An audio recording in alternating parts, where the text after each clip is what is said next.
Hey drivers, welcome to week 48 of Six Figure Trucking. This week came in at $2,485, a strong, clean, steady week.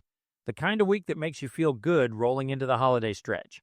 But before we look at the numbers, we need to talk about something that happens every year right around this time. Thanksgiving is coming, and when Thanksgiving hits, trucking myths fall apart faster than a cheap shower shoe.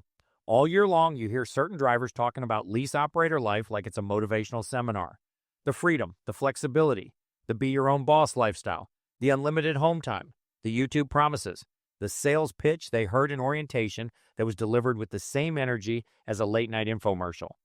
But then, Thanksgiving shows up, the freight slows, the receivers shut down, America goes home, and suddenly, math becomes real. Because here's the truth. Holiday weeks don't care about slogans. Holiday weeks don't care about hype. Holiday weeks don't care about your business mindset. Holiday weeks expose the model you're running. This week, week 48, is great. Good miles, good rhythm, everything clicking. But next week, the shortest week of the year. Appointments vanish, freight dries up, schedules shrink. And this is exactly where the myth of lease operator freedom collapses under the weight of basic arithmetic. The sales pitch says, you can take home time whenever you want. Reality says, you can take home time whenever you want, as long as you're comfortable paying for the privilege. Because company drivers, we get a short week, we get a short check, we go home, we come back.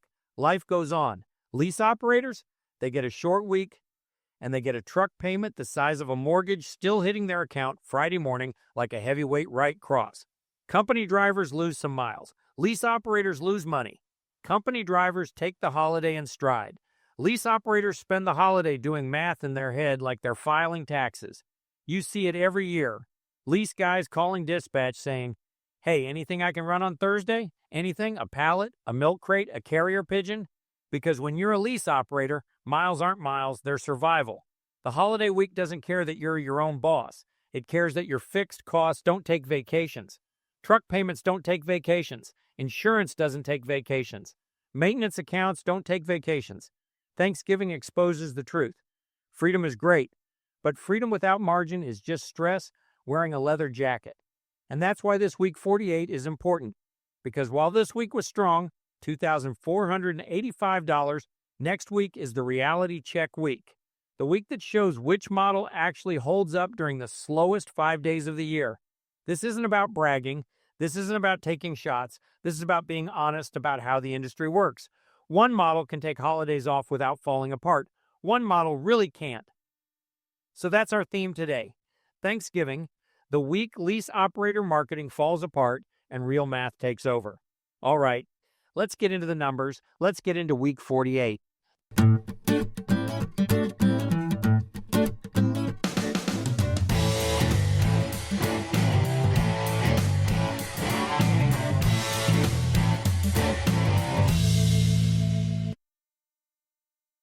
First, we'll talk about my logs for the week. I was paid for 3,183 dispatched miles.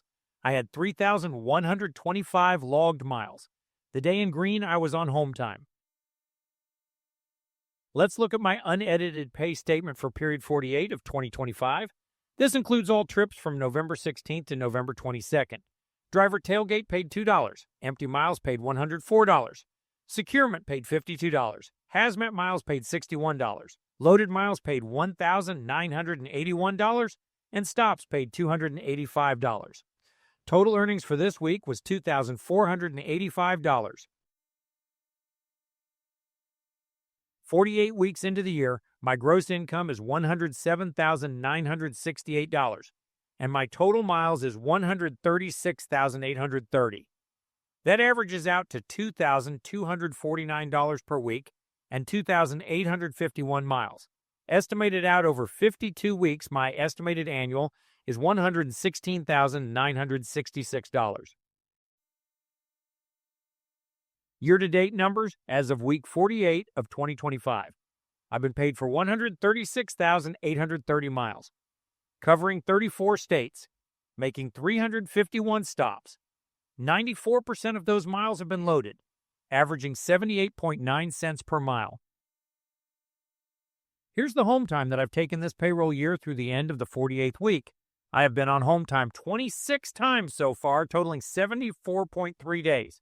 I also have 6 overnight breaks at the house and 21 paid 34-hour resets on the road. I am not paid hourly, but let's calculate like an hourly job.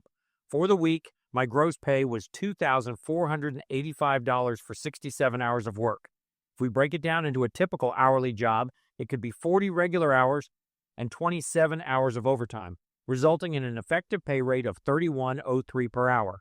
For the year, my gross pay so far is $107,968 for 2,774 hours of work. If we break it down into a typical hourly job, it could be 1,883 regular hours and 891 hours of overtime, resulting in an effective pay rate of $33.54 per hour. Taking a look at the if only truck drivers were paid for every hour in the truck calculation page, 48 weeks have gone by so far. That totals 8,054 hours. I have been at home 1,783 of those hours. That works out to 6,281 hours from the pre-trip leaving home to the post-trip returning home. My compensation through week 48 is $107,968. That works out to $17.19 per hour away from home.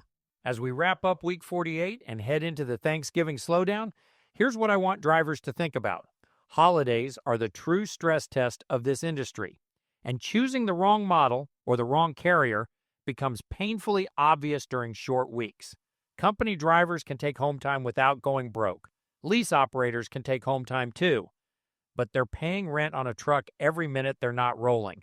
There's nothing wrong with being a lease operator. There's nothing wrong with wanting to be your own boss, but you have to understand the math, especially during holiday weeks when the freight simply isn't there. So here's the question for this week, and I want everyone watching to jump in.